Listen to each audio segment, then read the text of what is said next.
Hi everyone, this is In-House with Amachi Ifeanyi Nkwocha and Ihunaya Peace Kalu Kalu.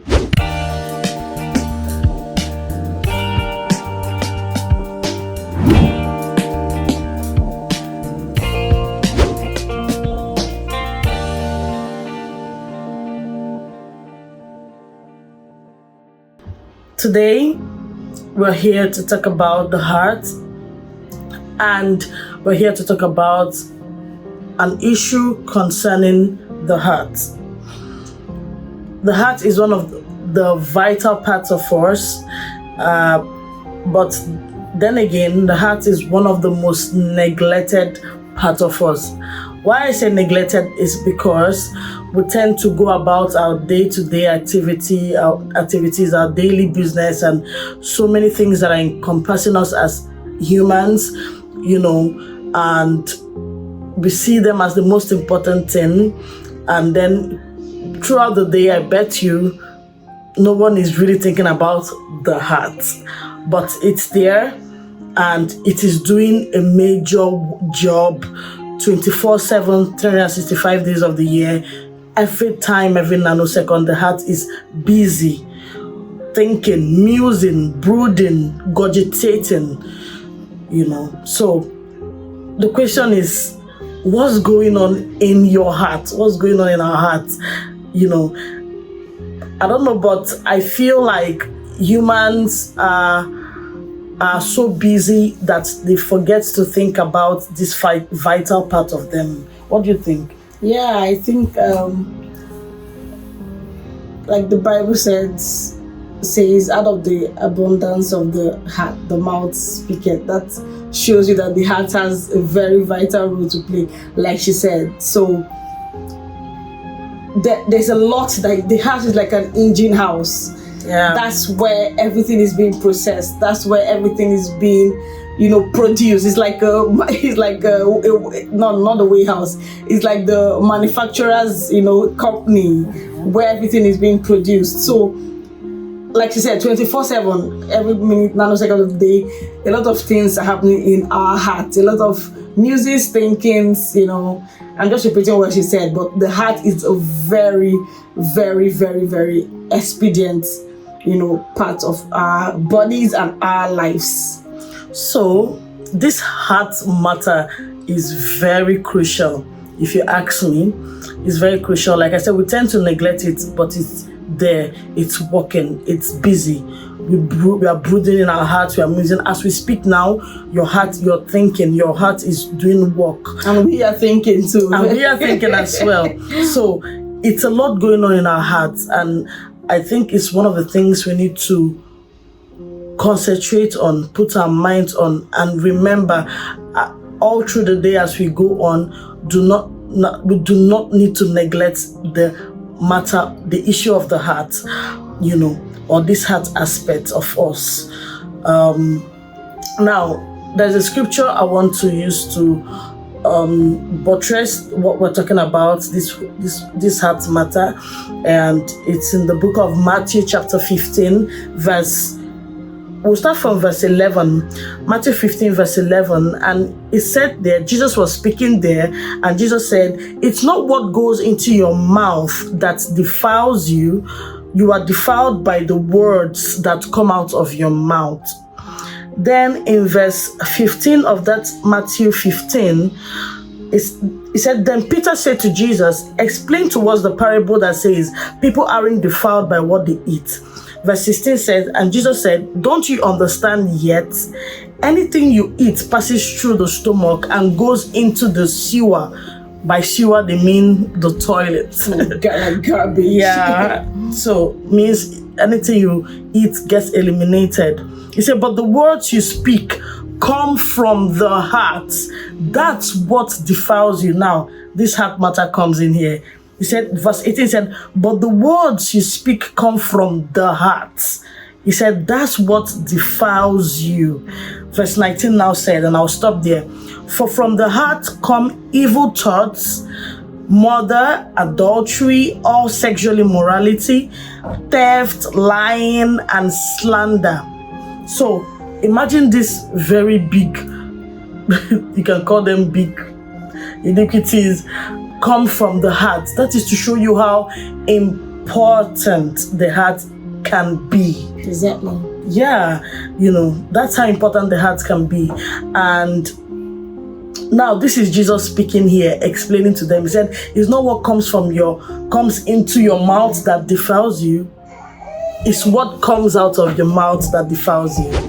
So when we say defile, when even Jesus uses such heavy words as defile, the dictionary defined the word defile as to make someone or something physically dirty. So to defile means to make someone or something physically dirty, unclean. You can use the word to defile means to make something unclean, polluted, contaminated, or even spoiled. Now, he said it is what comes out of your heart that defiles you and not what goes in. This shows that we have to watch our heart, because the quality of your life, I believe, the quality of life you're going to live will be determined by your heart condition, how much you protect your heart, how much you watch your heart and what comes out of it. So it's not about what someone says to you now, it's not about what someone does to you, it's not about what someone threw at you, it's about what is coming from you. Now he said here that it's what you eat comes into you and it goes through your abdomen and it passes through the sewer, meaning that what you eat comes into you and it is eliminated. Yes. So anything someone says to you or does to you or happening around you can come in and go to the trash the next minute. But you see, the one that lingers, the one that is most important is what is coming out of you. So that begs the question, what is really going on in your heart? A lot of people are moving around not knowing that what is the cause of their challenge, the cause of their day-to-day problem, or that thing that they are thinking that is affecting them is actually coming from them and their heart. Because what I believe is when someone throws something at you, when someone does something to you, what will matter at the end of the day is how you handled it. Mm-hmm. And how you handle it is something that boils down to your heart. Mm-hmm. How did your heart perceive what happened? Mm-hmm. How did your heart handle what happened? What did your heart decide that this is what I'm going to do going forward as regards this action or as regards this thing that happened? So I feel people go around daily with a soiled heart condition, and it boils down to what Jesus was saying in verse 19, that from the heart comes evil thoughts. Can we talk about evil thoughts for a while? Like, hey, come in here. Can we talk about evil thoughts for a while? Like, a lot is going on in people's minds. Evil thoughts. That's the first thing Jesus talked about there. Out of the heart comes evil thoughts. Even before murder, even before adultery, sexual immorality, theft and lying, everything first boils down to the evil thoughts. Hate comes from evil thoughts. Anger towards someone comes from evil thoughts. Jealousy towards someone comes from evil thoughts. What do you have to say about this evil thought that goes on in our hearts and forms the basis of our actions? This goes a long way to show that before someone is being, labeled a murderer or a thief or a slanderer or an adulterer, it started from the mind, because we cannot actually, in this context, we are saying heart. The heart is the mind. It's kind of like that. People are like, is the heart the mind, and is the mind the heart? But I actually feel, my own opinion, that the heart is the mind and the mind is the heart. Because we're not talking about the physical heart, the one beating, we're talking about the, heart, the one that we can see. So we think thoughts are processed. So that is actually the mind, So before you become a murderer, before you carry out the physical act of murdering, you've done it in your heart. And that's how did it start? It started with an evil thought. It started with an evil, with a scheming, with a planning, like with a brooding. You took your time and you brooded over something that maybe angered you or got you cross or got you, mad, and it has driven you to, rage, and rage has now, so much so boiled up in your heart that you had to carry out physically by, taking a gun or taking a knife or strangling or whatever ways and ways that, murder is being committed, So the mind processes adultery before adultery is being committed. The mind processes lying before lying is being, before someone lies. You think it through in your mind. So another question is, how did you even get to that point where you allow your mind to sit for long brooding over something evil? How do you allow your mind to get taken over by evil thoughts? If you're a child of God, a born again, a Christian, or even just a morally upright person, how did you get to that point where you allowed your mind to, be taken over by evil thoughts? So it's not like the Bible was saying, it's not what you took in, it's not what you saw, it's not the pictures you saw on your phone or the movie you watched that, it's not the what you saw on social media, like for teenagers now, because there's this whole thing, social media and all the frenzy and how it's affecting both teenagers, even full-blown adults are being affected by social media and all of that. So it's not about what they saw on social media.